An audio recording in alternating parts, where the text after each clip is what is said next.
to another edition of the Throwing Bagels Podcast. Jason Leone here along with Kevin Mooney and Chris Douglas. Hello, guys. How are you?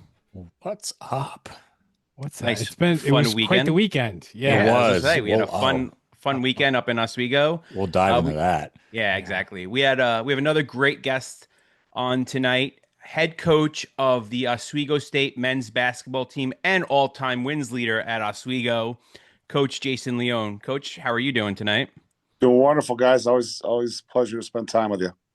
We were glad to have you on. Want to get started with your the changes you have on your coaching staff this season. So Kyle Milligan moved on to be an assistant at Mercyhurst, Yes. but now you've added new assistants, Jack Broderick and Gavin McCauley, and of course you have your returning coaches, Josh Gregory and Bill Farden. Yep. What roles will the new assistants have with this team? Well, first, Josh is now with me in the office on a full-time basis, on a daily basis. So he's kind of the role isn't too different, other than he's more the day-to-day operational guy. He's our lead recruiter, and like I said, he's in the office every day. So he's kind of in that associate head coach role. That's really, really important. So he's running all of our off-season training and workouts, and obviously he's heavily involved in recruiting and game planning and things like that.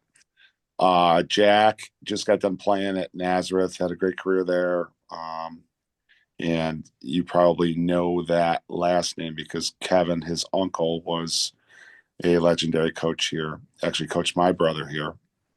So, and his family is from Oswego County. So it's wonderful to have him. He's got a very bright future, and he also is involved with recruiting and our on-the-floor coaching and player development programs.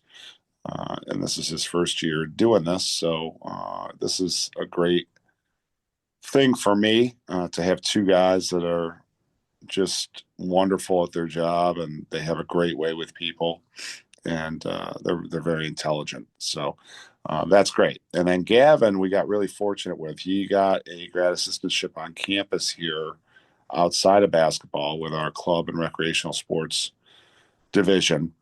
And he said, I really am thinking about coaching too. So luckily the people at his grad assistantship have allowed him to also have this role within our program. So, I've got three young guys, and that's really good for me in a number of ways. Obviously the basketball intellect, but then also as I get older and the kids stay the same age, I think it's really important for me to have younger assistant coaches. And these guys are doing a lot of the things that now, not that I'm that old, but at my age where I'm raising an 11 and a 7-year-old, my wife and I are running all around with their practices. It's nice to be able to leave the office and know that things that need to be done are getting done. And so all three of them are great. And having Bill Farden back with us this year is incredibly important as well. So he's really helped me and been a great mentor to me for a long time. And he started here in 2001 as an assistant to Coach Broderick, and he's been with the program since. So really a great staff, and I think we really complement each other well. And most importantly, the players really respond in different ways to each one of us. So on top of your assistants getting jobs at other institutions, one of your former assistants, James Holmes, was named the head coach of John Jay College after being assistant at Tufts. Yes. Or I'm sorry, being assistant at Tufts after Oswego. What does it mean to you that you are developing this pipeline of coaches that are just kind of moving on to other institutions? I really appreciate you asking that. That's something that I take great pride in. I think that our positions here, as you may or may not know, are not full-time paying positions, but I've always wanted guys that have wanted to work full-time, so to speak. I think there's great value in that when you're younger and you can kind of make ends meet and afford to do that. Typically the guys that I get here are not guys that have started a family yet and been married, so they have the time, and they hustle around. Jack substitute teaches. Josh has a separate training business and camp business, and most of my assistants have done other things to make ends meet. But I think part of that is really a good thing for them. Not that they struggle financially, but they really find value in making ends meet while chasing this goal of being a head coach. And then for our program, I think it's great because, everybody says, well, how do you do it without full-time assistants or the lack of resources from a pay standpoint? And I said, well, I think that these, once you have a group of people that move on and come through our program, go to get a full-time paying position, end up being head coaches, then I think the word has gotten out that, okay, this is a really good place to be mentored and a great apprenticeship. They can get you started. You get a lot of responsibility. And now what we have this group of, 10 to 12 guys that have been with us. And now their circle has widened and they're all really close friends. And obviously I'm close still with all of them. And we've built this little family within a family, if you will. And for me, I take great pride in trying to help our profession, right? Like I try the best I can to not only mentor these guys, but give them a lot of responsibility to encourage guys to say, look at, you don't have to sneak around. You come here, you suck it up for a year financially, and we're going to be very, very influential and positive about you moving forward with your career to someplace else. I'd rather have a great assistant for 1 year than have somebody that's mediocre for 3 or 4 years. And I think that's the body of work that we have had here with our assistant coaches. Yeah, as you've mentioned, Coach, you've hired assistants, routinely over your career. What's on your checklist of things that you look for, from an assistant coach? Well, clearly you got to have an element of character. That's the first thing, right? So typically I think there's only been one of the guys that I've hired that I haven't previously known, either through working our camps or we've played against their team when they were a player. So there's been an element where I've known most of these guys beforehand, but you want somebody that is pleasant. Like I don't Sure. want anybody that's kind of moody around the office, and somebody that's going to positively influence the players. That's really what I think about. And then I want assistants that at some point want to be head coaches. I think that's an important quality as well. And there's got to be a level of intellect there. There's a lot of things that go on behind the scenes that people might not know about that require us to not only work hard, but I think work efficiently. And, part of being a really good recruiter, for instance, is that we understand the type of players that fit Oswego State, not just our program, but fit the college. And I think one of the things that is really important to me is that we're really efficient in our processes, especially in recruiting. So, and I think the last thing that we really look for is somebody that's really an exceptional communicator. That's such a big part of coaching now. And, obviously you got to be a skilled tactician, but without that element of relationship building, communicating, and trustworthy behavior, I think it's really hard to advance, even if you are a really good tactician. So the more I do this, the more I've learned that the time you spend and give to other people, that's exponentially important in the process of building an organization. So those are some things, probably not limited to just those, but those are some things that quickly come to mind when we think about hiring somebody. Coach, you said, you tend to get obviously younger assistants, right? The guys, being so close in age, do they listen to them really, really well? Or like, how does that dynamic work? Like, you're only like 2 years older than me. Why do I have to listen to you type of thing, or is it, they just absorb everything that they tell them because they've played recently? Yeah, I think that's an interesting question. I think part of that is done in the interview process where you get a feel for their presence in front of somebody else, right? You have an idea. I think certainly when you're a good player, immediately you attain credibility with our players, right? So, for instance, Josh was a Division III All-American, and he's still playing semi-pro basketball, and he played overseas for a while. So immediately when you check off that box, and then, he's also 6'7", right? 6'8". So immediately when he walks in the room, he has some presence there, right? And Jack's different, right? But our guys know that Jack was a good player. He comes from a basketball family. And then the third thing is I think our guys just genuinely, if you watch them on a day-to-day basis, our guys listen to people when they have advice. It's more of a respect thing than anything else. I don't think they're saying, okay, I'm not going to listen to you because of how old you are. I think it's more if you've put in the time to learn and to understand the game. I think our guys are very, very open and receptive to anybody's ideas. I'm very quick to tell the guys that, and I think they see me too. Like, if our players come in and have a really good idea, I'm completely open to listening to new ideas. I think some of that starts at the top, and trickles its way down. So it's really throughout most of the elements of our program, it's a collaborative effort. I think the more you do that, the more people listen and feel empowered. Coach, let's dive in to the 25-26 season. It's going to get underway next week. Everything starts off with the Max Seal tournament held in Laker Hall.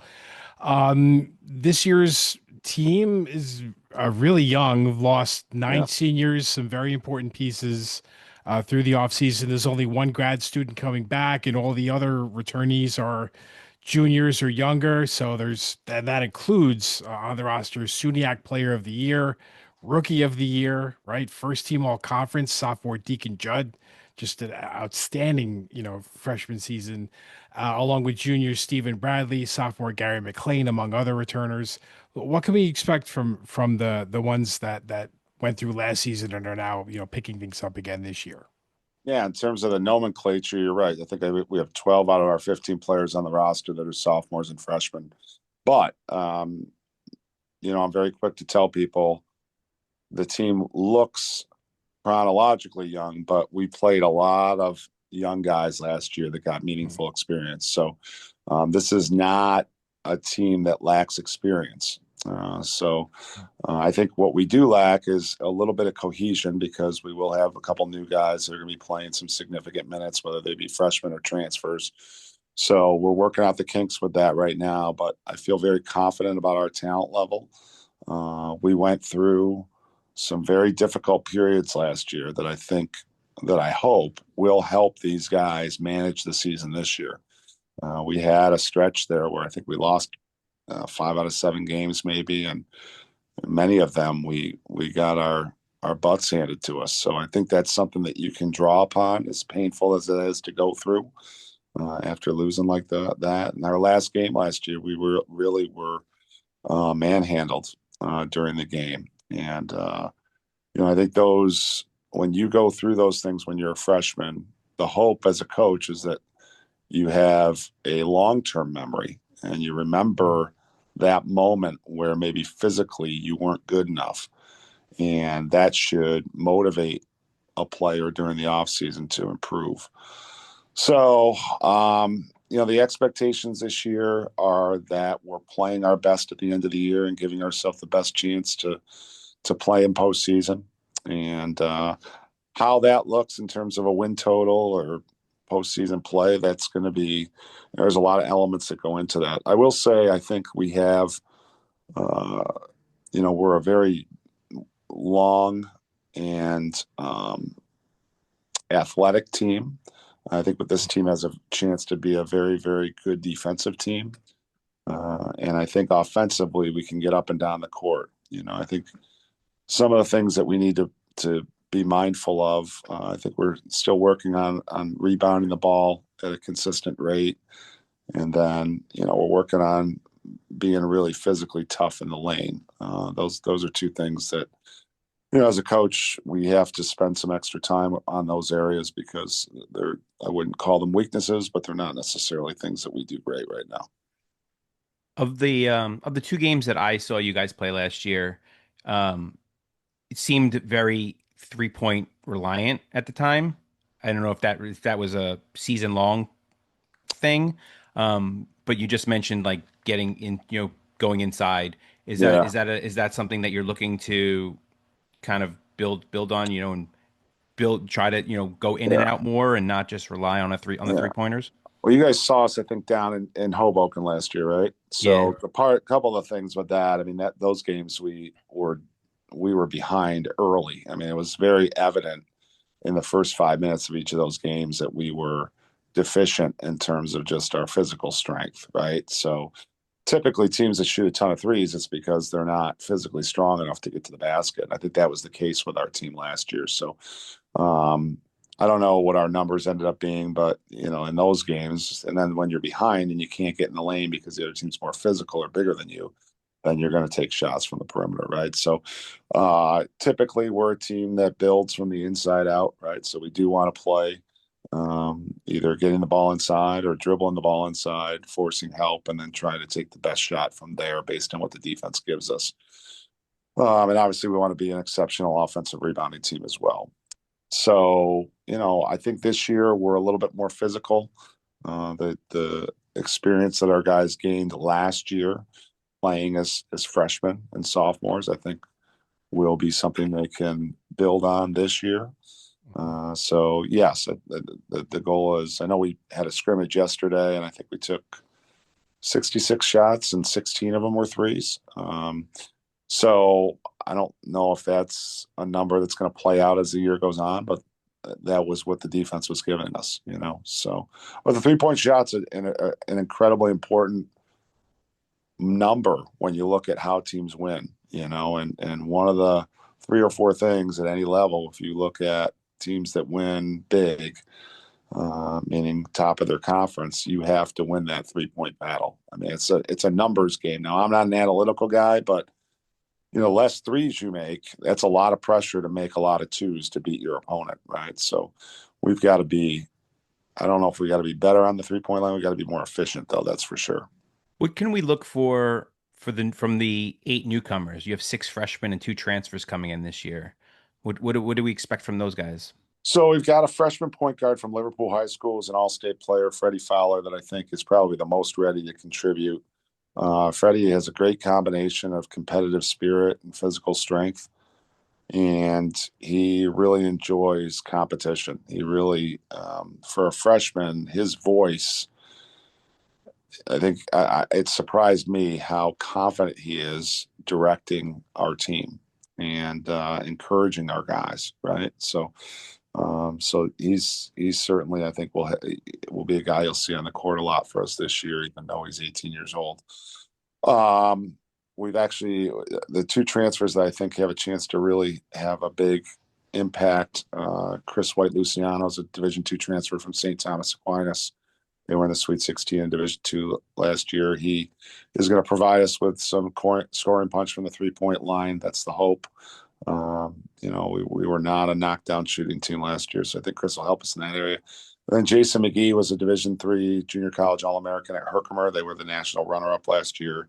Jason's a physical guard, and he's a really, really good competitor, and he can score in a lot of different ways. So those 2 guys are great. And then we actually have a 3rd transfer, Kobe Nwosu, from TC3, and Kobe is going to be a great backup big for us. He's great in pick and roll game on offense and defense. He can score with either hand in the post and really has some good footwork. So all 3 of those guys will really help us a lot. We're also encouraged Pat Emling might see some consistent minutes off the bench for us. He's kind of a positionless guy that is big and strong. He can knock down an open 3. He's a smart player. So I think he can give us some opportunity there as a freshman as well. I saw the something you posted, I think during the summer, during one of your camps, about Freddie Fowler. Looked like, I think you had basically said you haven't coached him yet, but the kid was cleaning up the gym after after a session or something like that. He was picking up all the cups, water cups and stuff like that. Yeah. That's the kind of guy he is, and that's why, we feel like he's going to be a very, very good leader for us. Coach, I might have some eligibility left, so if you need a shooting guard, just let me know. I'll hop in. Hey, I have I'll look anywhere for players. That kind of leads us into just a curiosity that I had. So we had the coach of the Oswego women's ice hockey team on, Mark Digby, recently. Yep. And one of the things he mentioned was that, of course, he does recruiting, his assistant coaches do recruiting, but some of the players do the recruiting for him, and they tell their friends, and they basically refer the program to their friends who are coming up through the system, bringing them on campus, and that's another pipeline, you could say, as far as getting players on an Oswego roster. So, Coach, the question, for you, how important is that element of having your current players recruit future Lakers?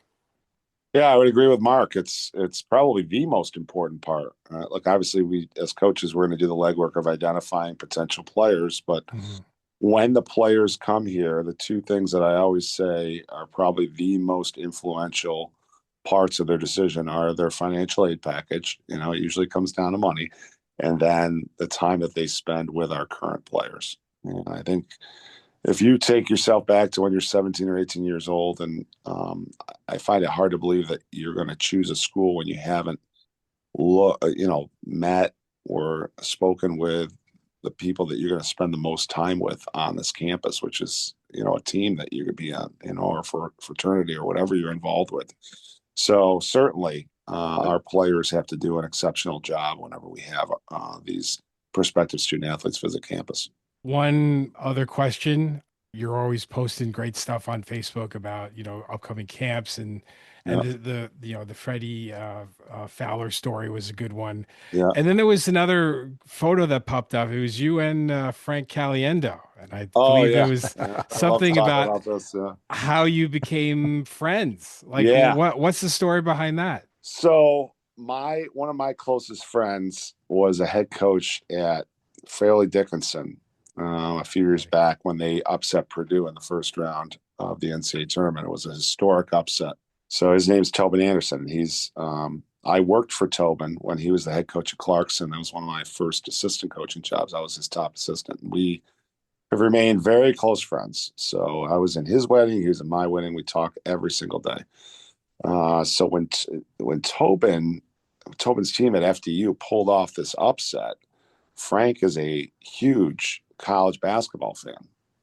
So immediately he sent out a direct message over Twitter to Tobin, and Tobin, before that, was a huge fan of Frank's, right? In his impressions and his personality, right? So they hit it off, right? And Frank is not a guy that is a big phone guy, but he texts all the time. So where I came into play is the Final Four that year happened to be out in Phoenix, Arizona, which is where Frank lives, just outside Phoenix.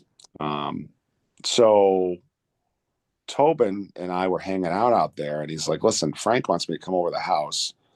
I don't want to go by myself.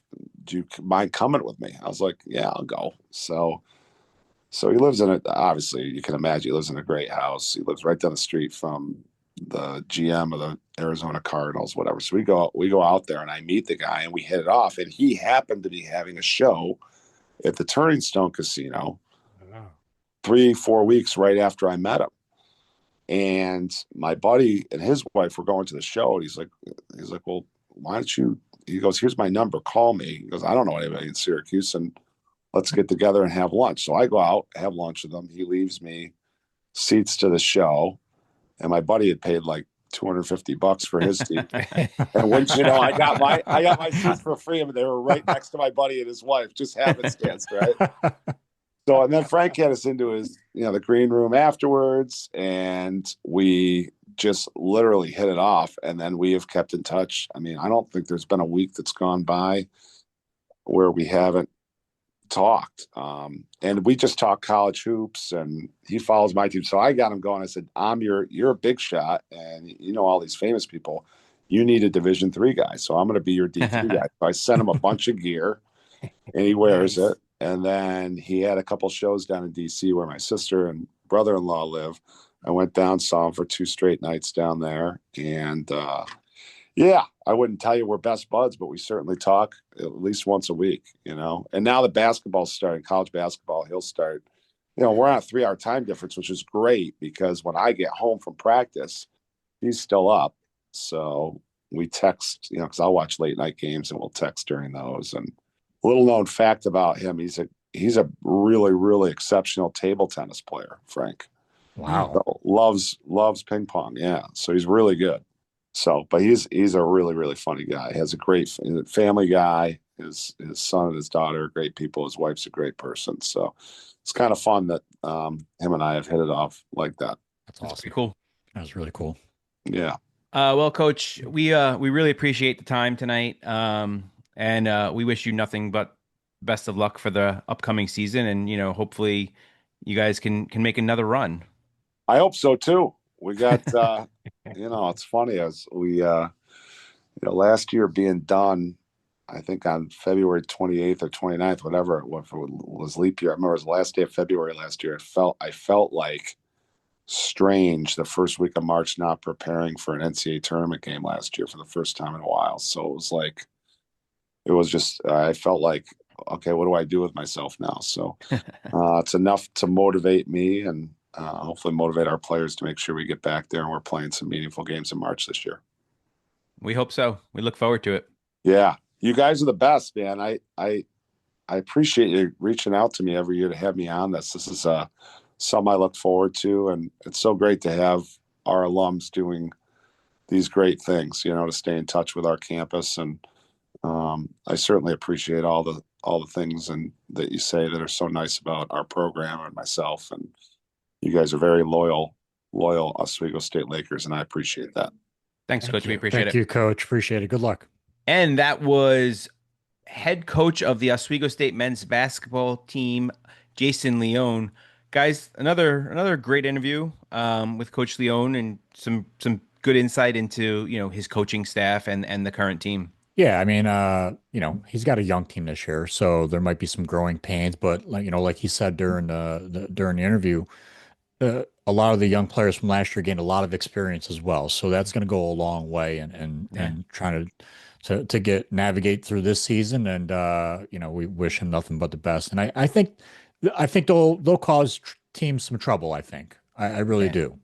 I think they're going to be. I think they might get overlooked a little bit. Like I think they're going to be better than people might think. I mean, it doesn't hurt when you have the reigning SUNY Player of the Year. Not bad, right? Not bad. Who's only a sophomore. Yeah. And Coach, mentioned he's expecting the team to be a solid defensive unit. So a defense like that can keep them in games. And you know what? A bounce here, a bounce there, and they could, pull off, some W's along the way. So it's like 80s NBA style defense, baby. There you go. Winning championships that way. Offense wins games, defense wins championships. There you go. Right. That's right. Who said that? I don't know. I don't remember. Someone did say that though. Someone definitely said that. I had a T-shirt that said that because I played defense on my Confucius say. Teams. Confucius. I was one of those stay-at-home defensemen on the soccer team in high school. So, the sweeper. Yeah, that's right. I was like, no one's coming down here. I'm not going up there either, but you're not coming by me. Yeah. So. And if they did, you would two-footed studs up challenge. I was gonna say Kevin took a lot of yellow cards. No, I was pretty mild-mannered as a soccer. I was very mild-mannered. I would run over people, but I would help them back up at least. Oh, there you go. So that's nice of you. So this past weekend we were obviously in Oswego for the CMA dinner and all the events that went on with it. Checked out a women's hockey game while we were there. It was a very packed weekend, but a lot of fun. Yeah, it was really busy, wasn't it? Jeez, I feel like I'm still recovering, to be honest. And I totally didn't even mention the WNYO takeover either. That was fun. By the way, that's out. You guys can listen to that on our feed. So that's right. In case you missed it, couldn't listen online, we've got it right up there on our wherever you with the rest of our podcasts. Had a great conversation with Derek Clark, the current sports director of WNYO. He's a junior, and amazing to think that he's been covering college hockey since he was 10. It's pretty crazy. Awesome. That's really awesome. That is pretty cool. Yeah. That is pretty cool. I wish I had something like that down by me when I was a kid, but sure. I don't even think I ever would have even thought about doing that when I was a kid. Me neither. No, never. It wasn't even. Oh man, we were like playing basketball in the neighborhood, right? Man, that's what we did anyway. So I mean, he also had already better technology Oh, for sure. than Yeah. we did in college when he was 10 years old. Well, it's funny. We've had guests on like in the past where we would ask them like, what got you into like radio or whatever, or doing play by play or whatever. And like you hear the stories of like they're taking their cassette recorder with them to the stadium and doing play by play into that and like playing it back for themselves, for others. And yeah, now, even just 10 years ago, it's, they had the technology that's not even a thing. They were just doing it into their phone. Now you can broadcast it globally on YouTube or whatever. It's amazing. Yeah. Yeah, it's pretty crazy. Pretty crazy how people can get that stuff done nowadays, or even back then. But so we had, right. So we had the takeover. We did a little pre impromptu podcasting, on did. Friday night, which was a lot of fun. That was a lot of fun. I kind of want to see that video. I don't know if they have video of it, but I at least want to listen to it if we can somehow get a copy of it. Yeah, so we were at and thanks again to Dr. Knapp for Dr. Jennifer Knapp, who's the dean of the College of Communication, Media, and the Arts. So great that we were able to partake and witness that ribbon cutting, and we walked out of it, and the NYO guys came up to us and said, "Hey, would you like to do a podcast?" And Chris is like, "You don't have to ask me twice." Exactly. Let's go. When in Rome, I mean. Yeah, right. Yeah. So Don't you know who you're talking to? I mean, Come on right, now. Come on. So they're brand spanking new video podcast center within the Hewitt Hall. Just a fantastic, man. Yeah, it's really cool. They have like a control room that comes with it and everything. It's wild, man. It's pretty sweet. Yeah. It's pretty sweet. You could see out. You could see it, and see people walking by, and We may have to do a podcast from there at some point. I think we would like should. to. I think we kind of laid the groundwork for that a little bit, didn't we? Let's do it. Yeah. Yeah, I think so. Now comes that naming rights issue that we've been working on. Yeah. Name rights, and maybe we actually threw around some ideas about throwing our names somewhere on the college campus there, maybe on the dasher boards in the rink. Maybe we can do that.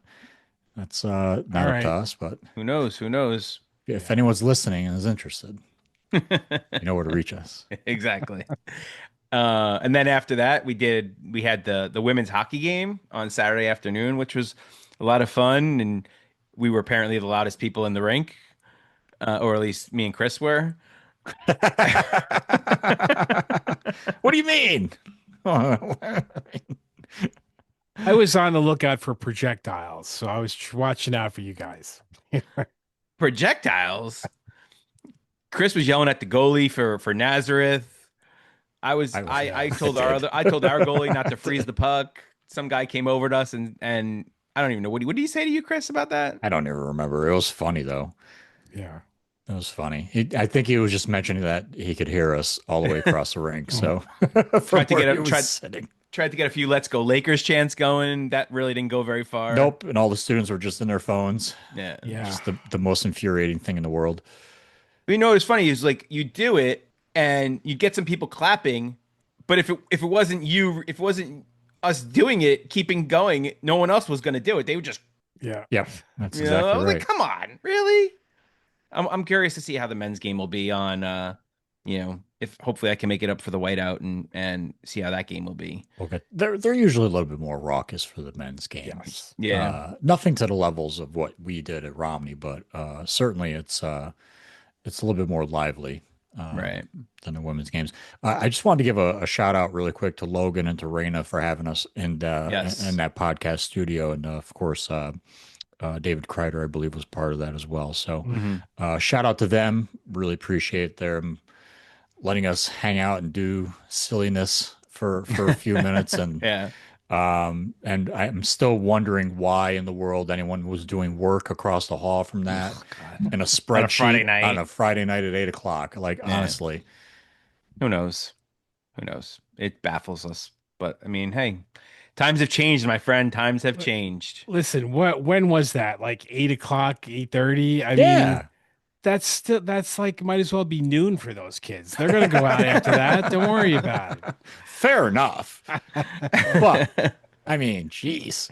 We haven't even Should be mentioned pre-gaming or something. the subs. We finally got our Got our cheeseburger subs. Yeah, of cheeseburger course. subs in. Those And I we haven't had we one. also got to see the old Lil's bar, right? Oh, Lil's. The old Lil's Yeah. bar, right? We know we were contacted by Ray, who owns the bar now. It's not a functioning bar anymore, but it's almost intact for the most part. It is. And pretty cool experience to just go check it out and see what he's done with the place. So I thought that was fun. Ray Schmidt reached out to us and said, "Hey, great opportunity." So we thank Ray again for inviting us over there and hanging out with us a little bit at the hockey game. It did, Yeah. Hanging out Pucks. the women's hockey game. Yeah, we did. It was fun. So I'm sure we'll cross paths Good times. again, but he's a big listener to the podcast, so we greatly appreciate Yes, it. yeah. Shout out to Ray. Maybe we'll see him at another game down the road at some point. I'm sure we will. That was a lot of fun. Brought back some memories. I used to live right down the street from Lil, so we'd walk over every now and then and just kind of hang out. And Lil was just such a wonderful person as well. And she knew how to take care of people there. So she was really, really nice. And a lot of memories there. And then we ended with the comm dinner. Or CMA dinner, should I say? The CMA dinner, yeah. And, apologies to the young lady that was sitting with us that I shamed about the Greek food. I didn't really mean anything by it. I was just wondering how does anyone not like Greek food? But I've been told there's various dishes that people don't like. But, yes, and I thank you. I appreciate that. And Kevin mentioned before the show, before we started recording, the rosemary roasted chicken with lemon potatoes is probably the best staple Greek food you can get. Well, that's what Isabella should go get whenever she tries her Greek food now. That's what she should go get. There you go. I'm glad you remember her name because I couldn't remember it at all. I got your back, man. Thank you. That's what we're here for. So I guess that'll do it for this edition of the Throwing Bagels podcast. Obviously, you know where you can reach us on all of our socials. Our email address, throwingbagelspodcast@gmail.com. Got it right on one try this time. Yes. Proud of myself. There you go. No stumbles. Yeah, so I think that's pretty much it. Chris, Kevin. Jason. Chris. Bye-bye. Good night, See ya. folks.